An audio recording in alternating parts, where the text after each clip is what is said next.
Well, hello. Welcome back to the channel. Thank you very much for joining me once again. You are always most welcome.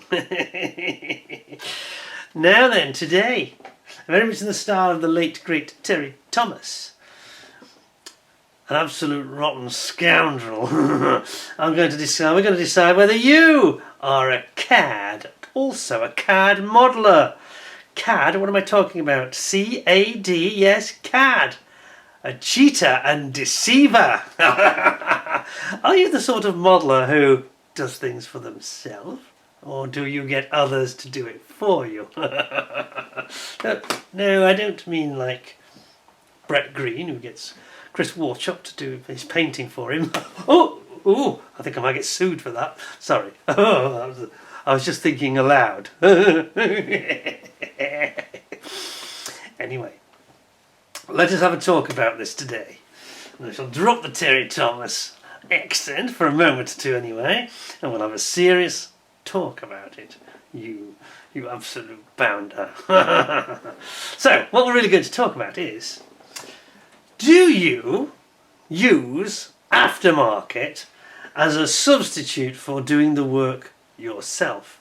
And I'm thinking of things like control instruments in aircraft cockpits, all that kind of thing. Let's have a look at some photographs. And before some of you start shouting, what's it to you? Mind your own business, I'll do it how I want. I'm no paragon of virtue in this area. As usual, I have plenty of sin to admit. I'm quite a bit of a stinker in this area too. Let me show you more.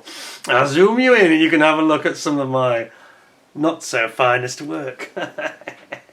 Now here's the question: should we really be using things that take away from the model? Are we really proper modelers if we are using parts we've bought where the work is already done? Is that modelling? Well, let's have a look. Now then, here we have not a recent kit, but this is my P47D Razorback Thunderbolt, and you can see all that is my own work. It comes with a seat belts that are actually, in this case, they're actually decals, and actually fairly effective. And it's 48 scale kit and quite hard to see. So actually, when it's actually finished, it looks quite effective. But you can see I've done all the internal, the painting of the switches and the cockpit controls, etc., etc. Here is the front of the actual instrument panel, and you can see. Again, this is as it comes with the kit. It has decals for the actual instrument bezels. That looks absolutely great. I mean, it's spot on, especially at this scale. And you already get the idea that once that's in the cockpit, it looks perfect. Absolutely brilliant.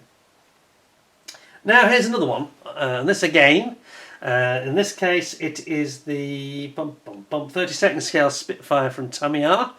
The Mark 9C, and this comes with these clear glass bezels as a separate part with a decal on the back, which has this magnifying effect, and it's very effective. In fact, it actually works quite well.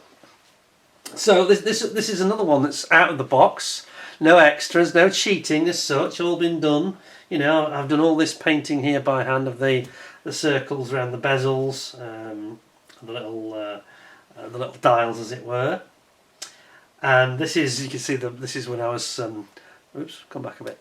This is when I was contemplating having the pilot in situ, which I didn't go for in the end, but you can see that it really does work quite well. Now, here is what we're really talking about. This is the fret, the PE fret, from the Edward set for the Tamiya 48 scale BF109G6.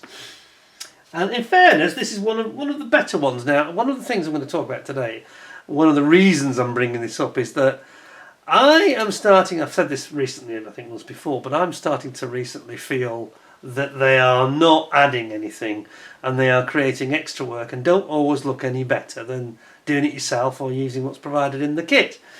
Now, in this case, it was probably a little bit of one of the better sets, and the quality varies in these sets. Some of you use these flat PE sets like I've got here. Some of you use 3D sets, and obviously there's lots of manufacturers out there that are doing those now.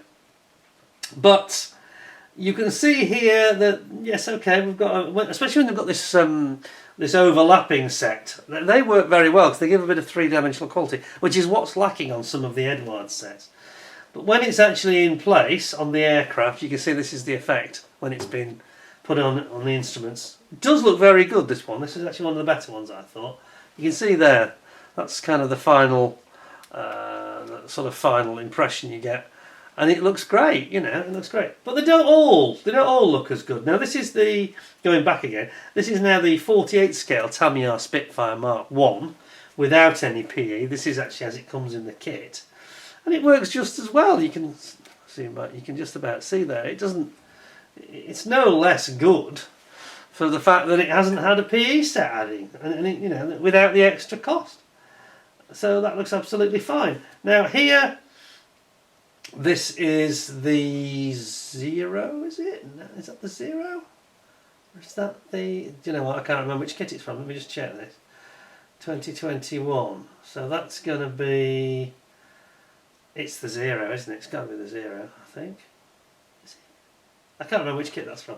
This is one where it's straight out of the kit using decals, and it hasn't come out so well. So it does vary according to the kit, really. No, it's the MiG-20. I've just realised it's the ICM MiG-25. That's what it is. Yeah, because I can tell by the colour of the cockpit. Yeah, okay, that wasn't quite as good. But here we have the other end of the spectrum. I'm going to zoom you back for a second. Now, you all know about my struggles with the Kinetic Sea Harrier. Well, this is the Kinetic Sea Harrier. Now, this is the Edward PE set, the zoom set, which I didn't think was that great, and I'm going to show you another one that's similar in a second. I'll zoom you in. It's not necessarily the best set, and this is the problem, that these sets do vary in quality, which is why you shouldn't assume that you need them, because they're not always that brilliant. Now look closely at this. If you look at the sort of texture and the colouring of it, pretty sure from all the reference photos I had that the colour wasn't actually quite right. This sort of a weird aquamarine blue, no, don't think it was. So that's not really correct. And then you can see another shot of it here. Yeah. You see what I mean about this colouring? It's not the best, actually. So they're not. Some of them are just not that accurate, and in terms of things like colour, doesn't always look that brilliant. Now this is the one that was on. This is the Edward zoom set again. This is in the Edward Mitsubishi A6M0 from the Tora set. And again, I'm not really... Yes, it's nice. The dials were better, I thought, but I'm not entirely convinced about the colours being absolutely spot on. And you know, you've got all these sort of weird flat pieces of PE which don't look very 3D, don't look very animated. So yeah, I'm not too taken with it really. Here again, different angle of it. Yeah, it looks okay. You know, it looks all right. And it was an Edward kit, so this one actually fitted relatively well. But there you go. You're an absolute shower if you're using these all the time, says Terry Thomas. You absolute bounder. You dirty cheats. Can't you do it yourself? So you've seen a few there where I've done it myself. Either painted all the switches and things, or I've used the actual PE set. Now, enough of Terry Thomas. But let me just show you how these things vary so much, and this is the reason I've sort of decided to do a little video about it, because you never quite know what you're going to get. Now this is the Edward set. Put the light on, get a bit more light here. This is the Edward set for the Mosquito 32nd scale, the zoom set. Yeah, it's got the zoom logo on it. It is the zoom. Now this one, in fairness, is one of the better ones. Much better.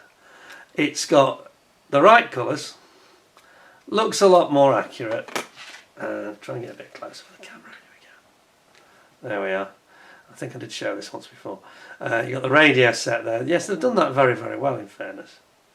So that one is really pretty excellent. You've still got the problems of the flat sort of levers and things, which, yeah, I think that some of these 3D sets are probably going to supersede what the type of interior set, PE set, like I've got here in my hand.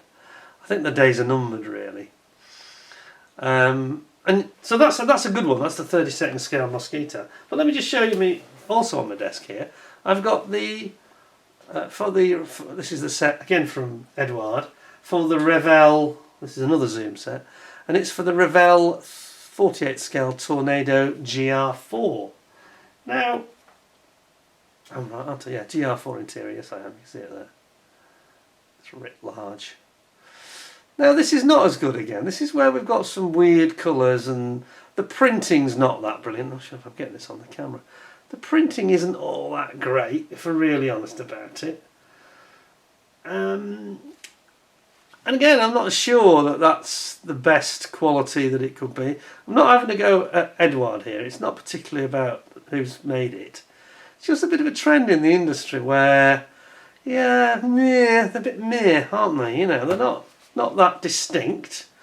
It's not that much, and then when it's in the cockpit of a 48 scale Tornado,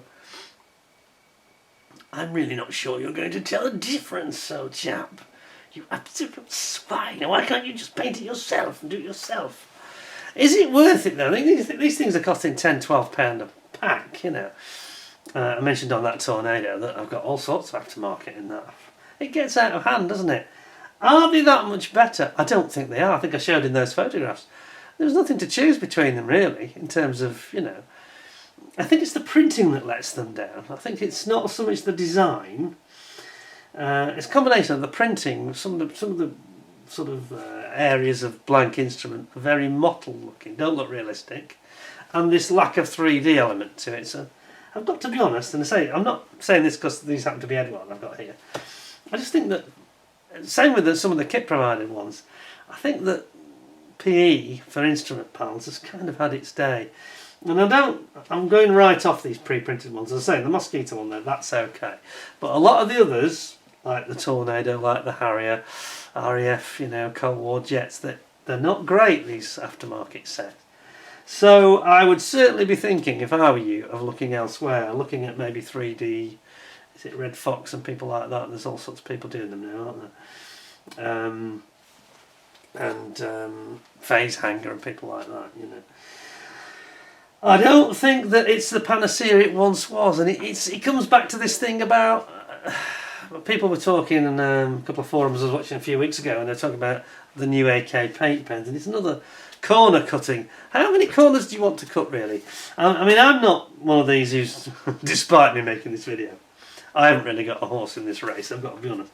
I'm not bothered either way, but I think you get to the point where, well, why don't you just buy a, you know, if you can't be bothered making it at all, you know, people. I got criticised a few times, like on the Sea Harrier, because of all the effort I had to put into it, and people say, well, that's just modelling. Well, no, I disagree with that. I think that was very badly engineered.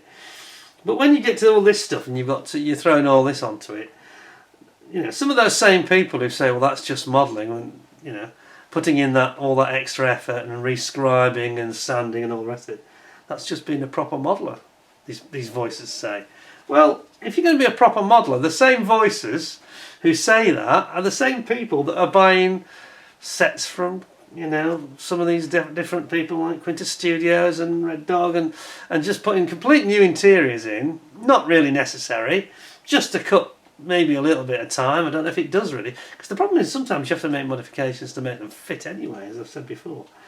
So I'm very unconvinced by it, and as time goes on I'm getting a lot more unconvinced by it. I'm going to experiment with some 3D interior sets, I think.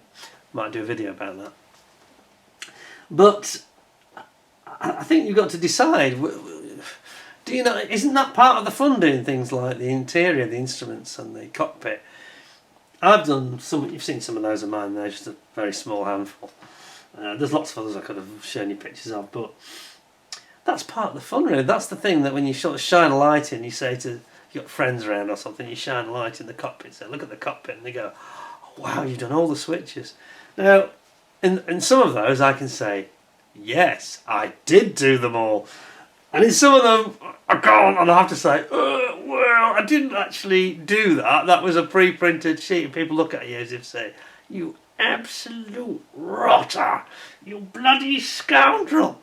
Yeah. You complete bounder. Can't you do it yourself? And I think that it surprises people sometimes. And I think that we follow trends too much in this hobby, I think a lot of us are doing this. You can see that I'm not innocent at all. But I think I'm going to change that in the near future. I'm changing my whole philosophy in the way I look at modelling a little bit at the moment. Because I think we're just spending too much money and too much time chasing around, adding on things that don't need adding on, especially when you saw those 2 Tamiya kits I showed. They didn't need any interior set from Edouard or from anybody else. We just don't need the interior set, you know. It doesn't necessarily make it better. Sometimes it looks worse. And you know, that Thunderbolt interior looks absolutely brilliant. So does the Spitfire, both the Spitfires. So there's 3, just as it just happens, they were Tamiya kits, but there's 3 there that just didn't need an interior set and look none the worse for it. Everything fitted beautifully. It was very straightforward to do it. And I can look you in the eye and say, I did that, it's all my own work. Not some pre-printed, it's almost like, you know, it's almost like having a pre-printed television screen that you put on, or a pre-printed wallpaper that you put on the entire wall in one go. It's cheating, it's bloody cheating. It's being a cad, cheating and deceiving. Deceiving people that this is your own handiwork when it clearly isn't. And cheating, cutting corners for no bloody reason, and it costs you more money. I don't understand it really. I'm going off it. I'm really going off it. But anyway, that's the way I'm thinking about it at the moment. I think that we've got to get away from the Terry Thomas style of model making, get back to just doing it ourselves, really. You know, I mean, it's each to his own. Don't get me wrong. I'm not telling anybody else what they should do. But I've had a number of these Zoom kits, and I've actually been a bit disappointed by them. I say I'm picking on Edouard, not deliberately. It's not just them. I did have another one. I can't think what it was. That was in one of the kits. There's been a couple of kits that have come with PE, and that's been rubbish as well. I mean, actually, I've looking in the background, you see I haven't made much progress with the Mosquito. That is about to change now. But I've actually been waiting for this product, which my good friend Rob at Rob Brooks Models, he's just got me this. I mentioned it at the end of when I just done my Telford video. And I've now got my Ultra Glue from Ammo, and this is for PE parts, which is exactly what I've been waiting for. I'm one of these people that is allergic to cyanoacrylate super glue, very bad allergy to it, and this is the answer for me, because I can use this for sticking my PE. It's quite strong stuff, a little bit more tacky than some of the other PVA glues are. So I can now get cracking, but as I say, some of these kits, you know, especially when you get some of these small kits, and they've added, I mean, it had a models fit, wasn't it? David's kit, it was the SU17. Kits like that, you get a tiny little fret of photo etch, and you think, well, it's just been put in to tick a box, hasn't it, really? And some of those are not good either. Some of those are not good. Some of the Tamiya ones have had it, and not always brilliant to work with. It doesn't necessarily add anything at all. Unless it's something that's particularly fine parts, you know. I think of things like framework, in things like landing flaps and slats and things like that. There I think it works quite well. But for instruments, I'm becoming less convinced over time. And I think when we have some sort of slightly iffy quality from one or two of these manufacturers, in the way they've printed the colours as well, that really lets it down, I'm afraid. Kind of undermines the reason to use it and the motivation to use it. And you can see from that Sea Harrier, yeah, I wasn't that enamoured with that. I didn't think it was the right colours.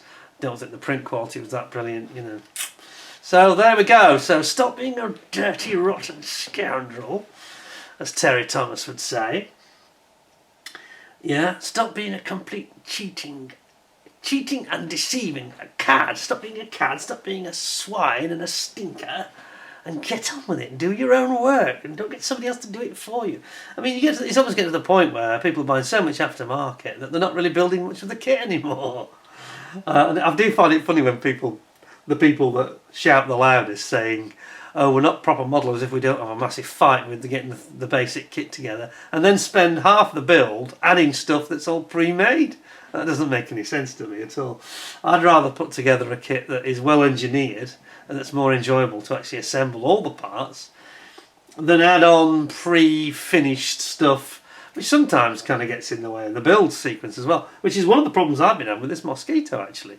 I've been having real difficulties in that very issue, trying to decide the sequence, because I've got my men here, that's the one we didn't paint very much, but trying to decide the best sequence, where to put in certain parts, because you're going outside of the parameters of the instructions by adding aftermarket seat belts and instruments and various other bits that I've got in this kit.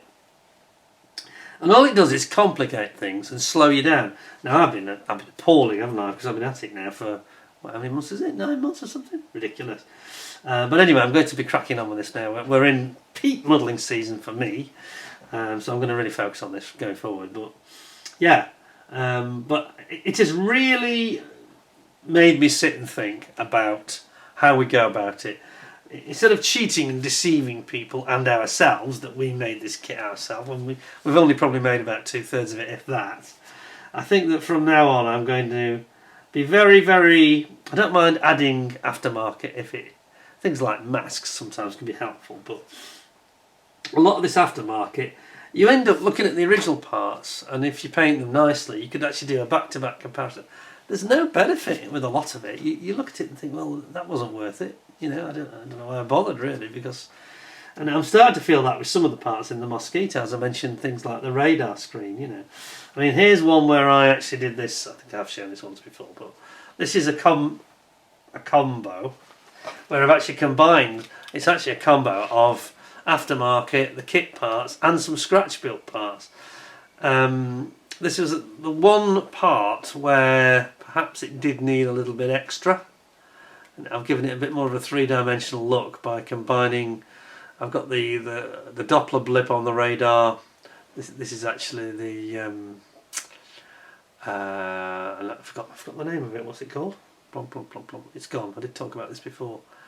It's the navigation radar. Anyway, I'll come back to that in a second.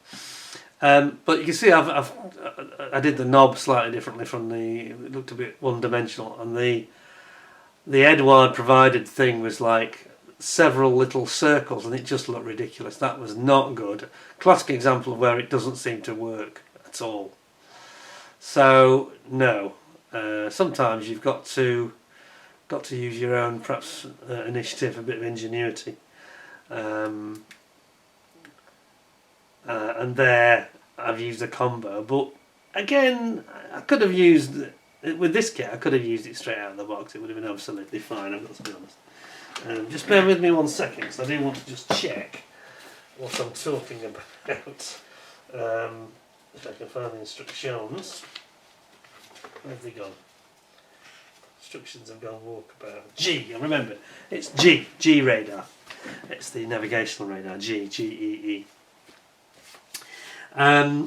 Yeah, so as I say, you know, when you get these sets and you compare them, and some of them they're a bit underwhelming sometimes, and I just think that flat PE, it doesn't matter who's made it, Samyar, Edward or whoever, just isn't cutting the mustard really. And I think that these new sets you can get that are 3D, yes, I can see that they're creating a visual image that's probably tricky to replicate by doing it yourself, and certainly can't be replicated with PE. So the 3D resin sets, you know, where you've got pre-painted 3D resin, that's something I wouldn't say is too bad. But again, you're being a bit of a dirty, rotten scoundrel by not doing it yourself, aren't you? I mean, come on. Anyway, what do you think? What do you think? I'm sure that very interesting when I did the previous video about, are you a complete POS modeler? Which isn't what the Americans thought I meant. Obviously they thought I was being abusive. Painting on the sprue is what I was talking about. And it's amazing how many, the variety of different opinions that have come forward. And the sort of consensus seems to be that it's good to... I saw Phil Flory do this week, and I made a comment and he was laughing to say, yes, I'm doing it. Yeah. But... there are times when it's stupid not to, and we were talking about this in relation to this Models Fit SU17, because on that kit it had so many tiny parts. If you start taking them off, they're going to, first of all, they're going to ping off in all directions if you're not careful. You haven't got your God hand cutters. But even then, to paint them afterwards, there are times when you need to get the paint down. Doing a little bit of a touch-up it's a little bit irritating perhaps, but I think ultimately It's probably a better solution when you've got huge numbers of tiny parts with a lot of different variety of paint colours. And that looked to me, as I said at the time, as a classic one for definitely painting that on the sprue, because the parts are very, very high part count and very, very small parts. And I think painting them on the sprue is probably a good idea, because otherwise you're going to spend your whole life cutting off part after part after part, and then you've got the difficulty of something so tiny trying to hold it, and the sprue does that for you. And it's a bit like that with this situation now. Somebody actually said, in fact, this video is not just cooked up by me purely for some content to make. One of you actually suggested it, and I can't think of who it was now, and he said you should do, aftermarket and PE aftermarket sets. Are they really necessary? Well, they're clearly not sometimes, are they? I mean, I've got, actually, just to make the point, I've got my actual Tamiya PE set. Let's zoom in just to give you the comparison. So this is the Tamiya kit supplied PE set for the Diablo and Mosquito, 32nd scale. And you can see it's a bit chunkier, but there's quite a lot of it. And obviously they haven't pre-painted this, because they want you to just use the fret for the instruments. This is where I'll get into that quandary again, I suppose. I think I might, for the main instruments, I think I might go with, I've quite finally decided, I might go with the Edward, and I might not. What I might actually even do is get these all assembled up and done, and then actually follow the instructions and do it as instructed, and then compare how good that looks, comparing it to the actual Edward set. On the back you can see there's yet another fret. It's got all the seat belts, for example, which is something I'm probably not using, because I've got the HGW set, which is a little bit fiddly, but probably a little bit more scale-like in many respects, I think. Yeah. But there you go. You can see there it's got things like the filters here for the air intakes down here where my thumb is.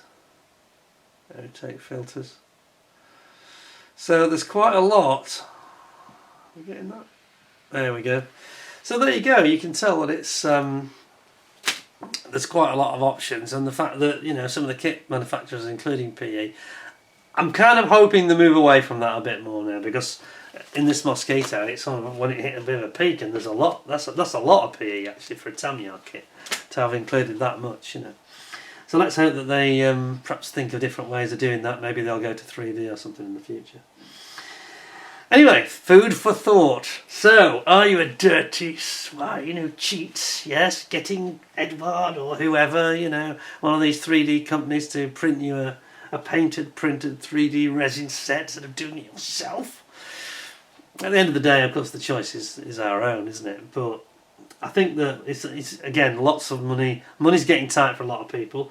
Perhaps this is the time to have a rethink. I'm certainly doing that, not because of financial pressure, but it's more to do with the outcome. The actual final result isn't always better. Sometimes it creates other problems. It creates a situation where you don't really save any time in some cases. It certainly hasn't saved me time here.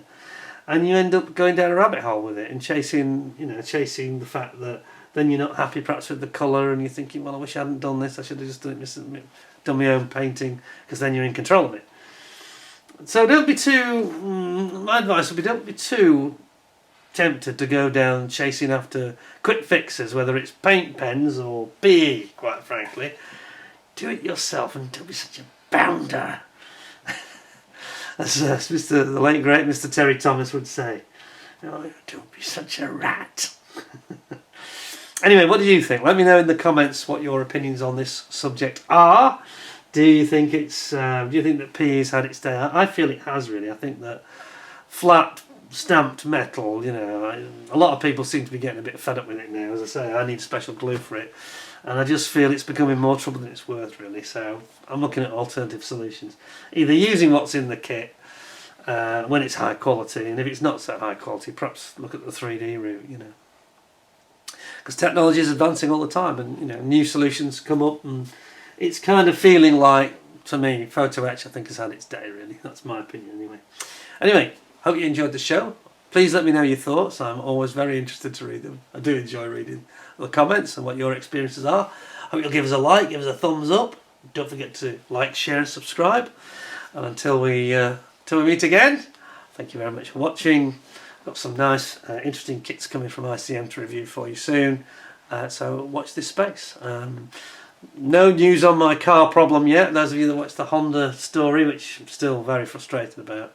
And one thing that shocked me about that story, by the way, was how many other people had kind of similar problems. Not quite the same, but similar levels of bad customer service and reliability issues and QC issues, you know, which we didn't used to seem to get from that company. But I think it's maybe a wider problem than Honda from the comments one or two of you have made. But anyway, I'll keep you posted. I've complained to the Ombudsman. I've gone to a daily newspaper and they're now considering it as well. So you may see more of this story in the future. But in the meantime, until the next vid, thank you very much for joining me. Take care of yourselves. Thanks for all your time. And until next time, thanks a lot. And bye for now.